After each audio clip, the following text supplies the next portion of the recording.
everyone, I'm Philip Duncan. Thank you for joining us. Well, we've got a warmer than average airflow across some parts of the lower South Island following the snow that fell on Monday. And this is why. It's a nor'wester coming out of the Australian region and it's pushing into the lower part of the South Island. We'll touch on the temperatures in a second. To the north, it looks like an ominous low and it is tapping into some pretty heavy subtropical rain, but about 95% of that rain is falling out at sea. But the 5 to 10% that's maybe going to get it really hugging that coastline to the north. So we'll talk about that in a second as well. But let's go to the temperatures to start with. So yes, it snowed on Monday in Southland and Otago, and look at Tuesday's temperatures. The colouring you see, central Otago is back to normal, so you're bouncing back to normal already. But of the coastal parts of Otago and even all of Southland, you're all looking slightly warmer than average by maybe 2-3 degrees above normal. So that's a bit of a change from your snowy Monday, but I have to say, that's really normal weather for September. September is all about winter fading away. It doesn't just stop. If it stopped, it would be summer. But it doesn't just stop, it fades out. So that's why we do get these snowstorms in September. Further north, look how warm it is there. You're talking 4 to 8 degrees above normal. And the same story for a big chunk of the North Island where those nor'west winds are still blowing through, or at least warmer winds are still blowing through.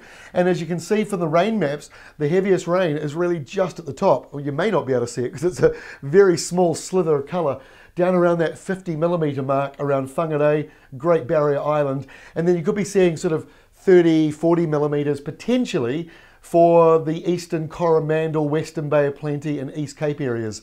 The main blue, green, yellow that you see across the rest of the North Island, that's just a few showers. Same story in the South Island. The accumulations won't be much there.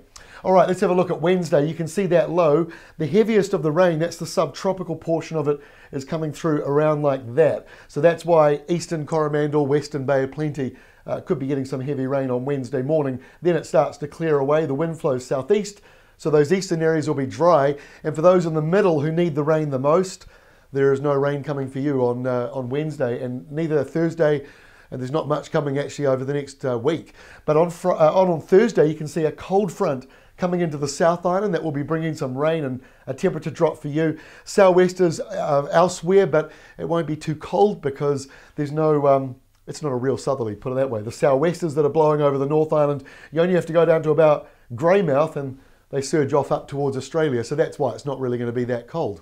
On Friday, there is a colder southerly around the South Island. You will have a cooler day, much cooler than it is right now for Tuesday. So a cooler Friday for the South Island, especially Southland, Otago and Canterbury. Most other places look dry. Let's go into the weekend. Look at Saturday. How remarkably similar is the Saturday rain map to the one right now today for Tuesday, with another low just sitting off the coastline. And again, the northern and northeastern areas most at risk of a few showers or some patchy rain or drizzle. It's hard to kind of lock that one in. It doesn't look too big to me. And by Sunday, it's already moving away. You've got a southwest flow behind it. In fact, lots of southwesters and westerlies coming in, which is normal because Sunday is the spring equinox, which means by this time next week, the days are longer than the nights. And speaking of more daylight, we will not be getting more daylight, but the daylight hours will be shifting, obviously, when we get into daylight saving. That's in the very last week of the month, and that's when we spring forward an hour. So we get an extra hour of sunlight at the end of the day, but when we wake up, it's a little bit darker. So that is all from me for now. One more thing before I go. Just had a look at the tropics.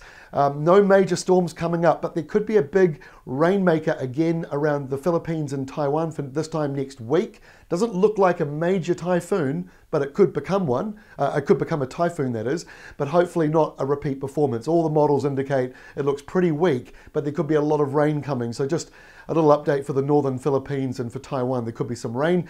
And over in the Atlantic, Bermuda might be sort of teased by a hurricane that could be hovering around out at sea, but really for the mainland it doesn't look too bad. So it looks a little bit more positive for next week up in the tropics. That's all from me. We'll update you again tomorrow.